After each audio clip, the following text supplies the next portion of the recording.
Boa noite, gente. Bem-vindos ao Momento Antagonista comigo, Cláudio Dantas. Hoje, terça-feira, dia 22 de setembro, nosso papo reto aqui.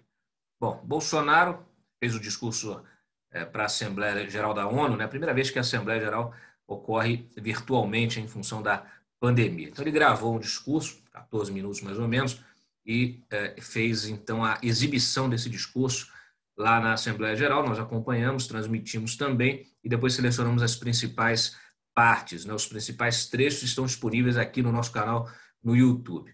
E eu aproveitei para fazer uma análise breve, né, sobre esse discurso. De fato, discurso meio chocante pela quantidade de mentiras, né, desse discurso. Quando ele fala, inclusive, né, que o Brasil sofre uma campanha de desinformação em relação às questões envolvendo a Amazônia, uma campanha internacional de desinformação. O fato é que o Brasil sofre uma campanha de desinformação diária do seu próprio governo. E o Bolsonaro, então, nesse seu discurso, embora tenha sido um discurso aí, vamos dizer assim, quase que protocolar, ele fez o que ele sempre faz, né? Terceiriza as responsabilidades, se coloca sempre como vítima, diz que está tudo certo, né, que o Brasil é bom em tudo aquilo que não está sendo bom. Então, tenta pintar um quadro que não existe, né, que não existe. Então, inclusive, quando ele fala da pandemia, quando ele fala do próprio desmatamento, né, das queimadas, etc. Eu até escrevi uma breve análise mais cedo, chamada A Mentira é o Oxigênio de Bolsonaro, dizendo o seguinte: quando foi, né, que a gripezinha do Jair Bolsonaro deu lugar a, abre aspas, desde o princípio alertei que tínhamos dois problemas, o vírus e o desemprego, e que ambos deveriam ser tratados simultaneamente com a mesma responsabilidade, fecha aspas.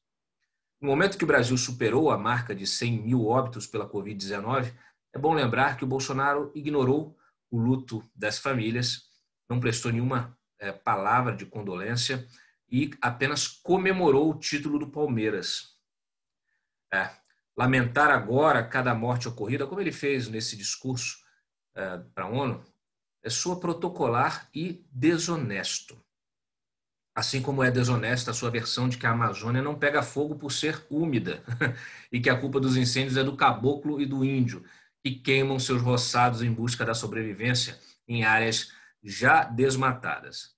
Bom, uma nota técnica do Instituto de Pesquisa Ambiental da Amazônia, o IPAM, de abril agora, mostra que apenas 7% das queimadas em 2019 ocorreram em terras indígenas, o que por si só já desmonta a tese do Bolsonaro. Um tweet de ontem do próprio vice-presidente Hamilton Mourão exemplifica como ocorre a ação ilegal lá na região amazônica. Você tem primeiro a extração ilegal de madeira e o garimpo, também ilegal. Eles abrem caminho para a derrubada da floresta e que depois de incendiada vira o quê? Pasto. Então, ninguém vai lá e toca fogo ou joga um fósforo no meio de uma floresta densa, úmida, né, como ele mesmo disse. Eles vêm, né, tratores, escavadeiras, destroem a floresta, arrancam as árvores, roubam, né, primeiro as árvores, se for uma área de extração, né, potencial ali de minérios, eles também fazem a extração ilegal. E o que resta, eles tacam fogo e depois isso tudo vira pasto. Então, assim, quem é que cai nesta versão? Quer mais? Bom, Bolsonaro se disse comprometido com a conclusão dos acordos comerciais firmados entre o Mercosul e a União Europeia. Mas ele mesmo já ameaçou diversas vezes deixar o bloco regional, assim como não perde a oportunidade de tensionar as relações com os governos dos principais países da União Europeia.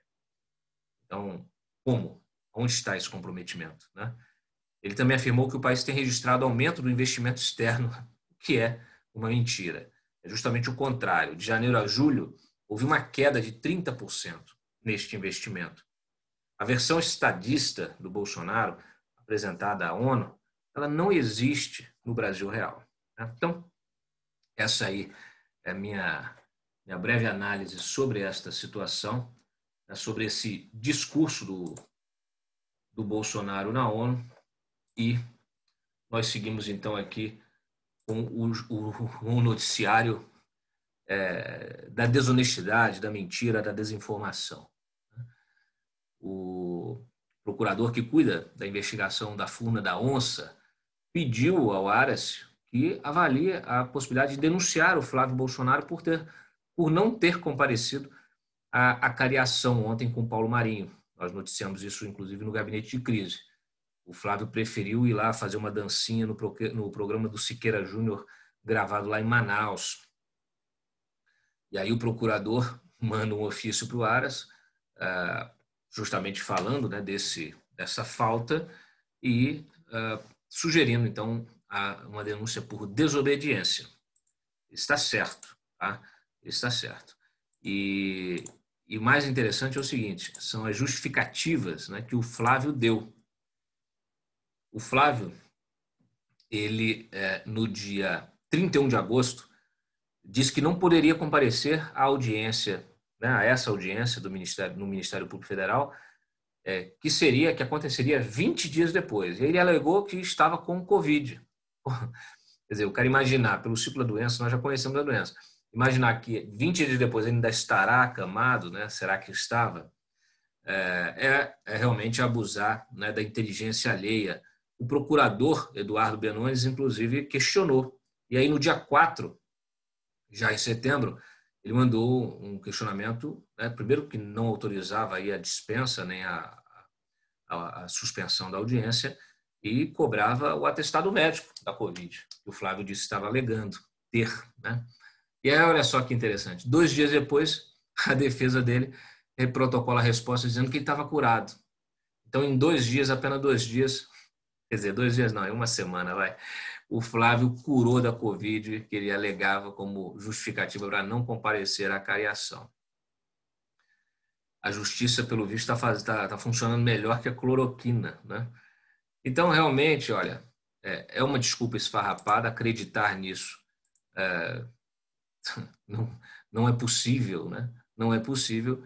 E o que se espera é que sejam tomadas medidas cabíveis aí, porque não dá para o Flávio ficar dançando na cabeça, né, do Ministério Público, fazendo dancinha, né, na cabeça dos procuradores. Bom, seguimos aqui, falando de Rio de Janeiro, né? Amanhã temos a sessão lá da Alerj, né, que vai analisar, vai jogar no plenário o pedido de abertura, né, do processo de impeachment do Wilson Witzel. Já foi aprovado, tinha sido aprovado o relatório na comissão especial, e agora no plenário, se for aprovado amanhã, tudo indica que será, aí sim é criado o tribunal ali com 5 deputados e 5 desembargadores para justamente você dar prosseguimento ao processo de impeachment. Tá? Então, nós vamos acompanhar também essa sessão amanhã. Eu recomendo, então, que vocês fiquem ligados no Antagonista. Amanhã é um dia importante para a questão do futuro da política lá no Rio de Janeiro. Ainda falando em Rio de Janeiro, o STJ manteve, agora da cidade, né? Manteve a prisão da Cristiane Brasil, que é candidata ainda. É possível, né? Ela é candidata à prefeitura, né, nessas eleições, à prefeitura do Rio, e ela pediu novamente a soltura, a liberdade ao STJ, mas não conseguiu. Permanecerá presa. Tá? Então, além disso, eu destaco para vocês aqui o Fux, né? O Fux fez lá, se reuniu, fez uma audiência no CNJ, e aí o que ele disse? Ele disse que ele anunciou, né, no CNJ projetos de combate à corrupção. Projetos são, o primeiro deles consiste na criação de varas colegiadas para combate a organizações criminosas. Segundo ele, o objetivo é conferir maior proteção e segurança aos magistrados que julgam processos que envolvem organizações criminosas, que nós sabemos muitas vezes são retaliados, né? São mortos, são ameaçados. Fux também falou em criar um laboratório de combate à corrupção, lavagem de dinheiro, recuperação de ativos e efetividade. A ideia é usar a tecnologia para analisar grandes volumes de informações. Vamos ver em detalhe depois como é que são esses projetos e repercutir também com especialistas, aí, com juristas, com gente que acompanha e que é dedicada a essas ferramentas de combate à corrupção. O terceiro projeto é a criação de um sistema de combate à corrupção, pelo qual o Judiciário faria um diagnóstico das necessidades dos tribunais para o enfrentamento de desafios e principalmente para otimizar a recuperação de ativos. Mais ou menos nessa linha, criando uma rede uma rede de laboratórios para o compartilhamento de experiências, técnicas e soluções voltadas para a análise de dados financeiros. Aqui um foco especial justamente na movimentação financeira, né, na complexa engenharia que hoje esses doleiros, empresas montam, né, o Lava Jato mostrou isso bem. É muito difícil você identificar, muitas vezes, o fluxo, né, desses recursos ilícitos, justamente porque eles lançam mão de offshores, de camadas, né, chamadas cebolas. Você tem uma offshore dentro de outro offshore, dentro de outro offshore. Então, cada vez é mais difícil, mais complexo. Usam o mercado financeiro, empresas, às vezes, lícitas, bancos, enfim. É complicado e, muitas vezes, você coloca até em risco a própria estabilidade do sistema.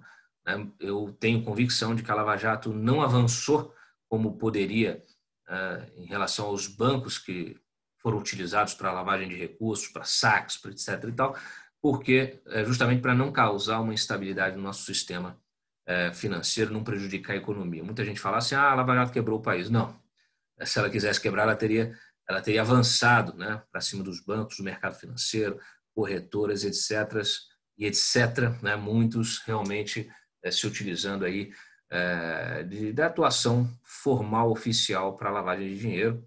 E vocês já estão vendo, inclusive, que lá nos Estados Unidos, na Europa, agora também surgiu um escândalo de proporções, né, realmente gigantescas, mais de 2 trilhões, né, de movimentações suspeitas envolvendo grandes bancos, né, grandes instituições financeiras internacionais. Então, infelizmente, se não houver, muitas delas até já reincidentes, né? Então, se não houver uma punição adequada, uma investigação primeiro, obviamente, né, mas se não houver uma punição adequada, o sistema sempre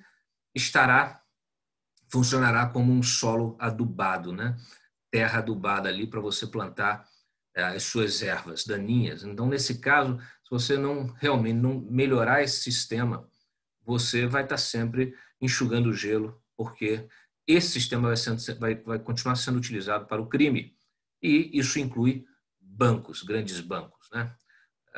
Ontem mesmo, comentei no gabinete de crise, você tem lá a lista dos bilionários do país, os mais ricos, está o Safra, né? O Safra que foi delatado pelo Palocci, está lá como o primeiro da lista dos mais ricos. Tem até o André Esteves também foi citado na delação do Palocci, conseguindo enterrar as investigações lá no STF com o Gilmar, mas foi delatado pelo Palocci também.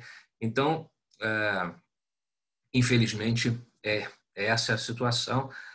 Então, esperamos que esses projetos do Fux realmente possam, né, avançar nessa seara.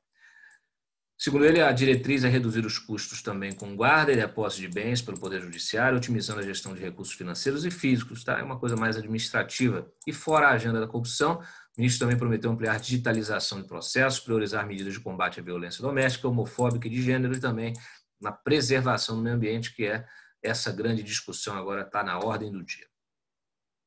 Fux também disse, né, fez lá sempre umas frases de efeito, né, de que realmente estamos vivendo um mar de tormenta, o momento não é fácil. Mas o tempo é sábio e ele sabe que não pode separar o inseparável. Então, quem sabe os nossos destinos se cruzaram para que juntos possamos enfrentar esse momento tormentoso, um momento muito tormentoso. Diria mesmo um mar de tormenta. Muito embora naveguemos hoje pela internet, estamos navegando também num mar tormentoso. Tenho a certeza de que, com o apoio de todos, sem qualquer demagogia, com a minha maneira simples de trabalhar, nós vamos fazer essa travessia, mas tenho certeza de que nós estamos muito mais perto do porto do que do naufrágio. Que Deus nos ajude. Eu tenho de concordar. Que Deus nos ajude, Fux. Bom, assim. E falando em lavar dinheiro, só para vocês terem uma ideia, dados do Banco Central mostram que os 5 países que mais receberam dinheiro de brasileiros que brasileiros tiraram do país são o quê? Paraísos fiscais. Em 2019, esses países receberam 290,7 bilhões de dólares de brasileiros, ou 75% de todo o capital retirado do Brasil. As Ilhas Caimã receberam 23% do total, ou seja, 85,7 bi. Em segundo lugar, estão os Países Baixos, com 20,7 bi, ou 79,6 bi. Em terceiro lugar, as Ilhas Virgens Britânicas, seguidas das Bahamas e Luxemburgo. Só depois aparece os Estados Unidos com 5,7%. A lista de paraísos fiscais é feita pela Receita. São países onde a alíquota do imposto sobre a renda está abaixo de 20%, mas em diversos deles a taxa é perto de zero. Bom, nós sabemos que paraísos fiscais normalmente são... Esse é um outro problema. Enquanto você tiver no sistema internacional a existência de paraísos fiscais, obviamente que você vai estar retroalimentando toda essa estrutura de sonegação, de lavagem de dinheiro. Então, isso é assim, se você quisesse realmente resolver o problema, você resolvia. As redes sociais, né? Você quer resolver o problema de fake news, você tem como controlar. Você não, em vez de ficar estimulando, colocar o algoritmo para ficar estimulando teoria conspiratória, não, né? Então, dá para fazer tudo. Basta ter realmente vontade política. Se eles controlam o sistema, obviamente que eles não vão querer ter nenhum tipo de mudança nesse sistema. É a mesma coisa que acontece aqui no parlamento, né? Quem vai mexer no salário dos parlamentares? Só eles podem. Então, quem vai acabar com os paraísos fiscais? Se eles são úteis aos próprios donos do poder. Tá? Então, tá aí. Paraísos fiscais receberam 75% do dinheiro enviado por brasileiros do exterior. É surreal, né? Bom, e falando de Lava Jato, o procurador Diogo Castor de Matos foi julgado mais cedo. Primeiro ele foi julgado no caso do outdoor.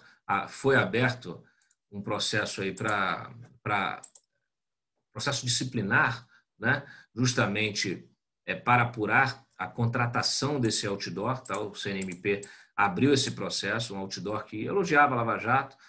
Descobriu-se que o outdoor foi uma iniciativa do Diogo Castor, só que agora o CNMP também quer saber quem financiou. Isso que não está claro, então está aí, ele virou alvo desse processo. Ele tinha uma outra questão que envolvia um artigo publicado aqui no Antagonista. Ele publicou um artigo chamado O Mais Novo Golpe contra a Lava Jato. Esse artigo tratava justamente daquela tentativa não, que acabou virando a realidade, né? Você transferir as investigações de crimes conexos, né, de lavagem, crimes antecedentes, até lavagem, corrupção, mas que tivessem conexão com o eleitoral, transferir tudo para o eleitoral. Nós sempre fomos críticos. Ele propôs esse artigo, foi publicado, depois aí o Toffoli resolveu então abrir uma representação contra ele, porque ele faz acusações, fala da segunda turma, diz que é a turma do abafa, enfim, faz uma série de acusações, e agora hoje ele, para tentar evitar esse processo, pediu desculpas, tá? E solicitou lá um acordo. O nome do negócio aqui é Sinceras Escusas, minhas mais sinceras escusas. Vai depender do Toffoli concordar ou não e acreditar ou não nas escusas do Diogo Castor. Ok? Bom, registro aqui que o Senado aprovou o aumento para policiais e bombeiros no Distrito Federal, então agora vai para a sanção. O Senado também aprovou o Nestor Foster para a Embaixada dos Estados Unidos. O presidente do Senado, Alcolumbre, e o Renan, que foi seu adversário na eleição, parece que agora estão juntos, né? Alcolumbre e Renan se encontraram com Gilmar Mendes na segunda-feira, ontem, num jantar oferecido por Cátia Abreu. Gente, olha só. Já desse o Cristiano Zanin estava colocando lá uma foto do Moro com o Bretas, né? Comendo pipoca, ele oferecendo pipoca. E aí disse que aquilo era um absurdo, foi até a ONU. Aí você tem essa situação, né? O próprio Bretas foi punido com censura, participar de ato político com Bolsonaro, etc. Tal. Aí está aqui, olha, o Gilmar Mendes, ministro do STF, em jantar com Davi Alcolumbre, Renan Calheiros, investigado, Eduardo Braga, né? Com gente que está investigada. Não é possível que isso seja normalizado. Então, só vale o quê? Para a primeira instância? Não dá, né? Então, está aí. Espero que quando levantarem esses questionamentos, né, de suspeição, etc. e tal, isso seja considerado no debate, porque realmente é essa a situação. Bom, encerro aqui o Olavo de Carvalho, né? O Olavo de Carvalho tem razão, eu sou obrigado a concordar, né, com esse meme. Ele tem razão. Por que ele tem razão, Paulo? Porque ele disse o seguinte, foi no Twitter, disse o seguinte: subir na vida e uma vez lá em cima livrar-se dos que o ajudaram na escalada. O Bolsonaro aprendeu isso com Maquiavel e vai terminar como Maquiavel terminou, vivendo da caridade de seus inimigos. Bom, de fato, o Bolsonaro já mostrou que não está nem aí para quem ele realmente usa os seus aliados, depois vai descartando. a começar pelo próprio eleitor, né? Prometeu uma série de coisas, abandonou tudo que foi prometido na campanha, foi eleito por esses eleitores acreditarem nessas bandeiras que foram abandonadas, inclusive a de combate à corrupção. Então, o primeiro traído do Bolsonaro foi o próprio eleitor. E aqui, agora, só o Olavo só agora está se vendo, né, se sentindo traído aí pelo Bolsonaro, demorou para aprender. Eu também só teria uma correção a fazer aqui.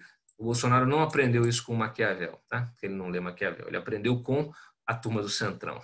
É mais palpável. E finalizo com o Brasil registrando aqui 836 mortes em 24 horas, né, da Covid. E lembrando que nós temos um acúmulo na terça-feira. Então amanhã que teremos uma situação mais real. Subindo aí para 138.108 o número de vítimas fatais, infelizmente, por essa pandemia. Os Estados Unidos já superou os 200 mil. Tá? Mas estamos lá, estamos bem perto, quase 140. Então, é isso, gente. Por aqui, a gente se vê amanhã no nosso Gabinete de Crise. Muito obrigado pela audiência, pela companhia de vocês. Não deixem de curtir esse vídeo, compartilhar nas suas redes com seus amigos. Um abraço. Até amanhã.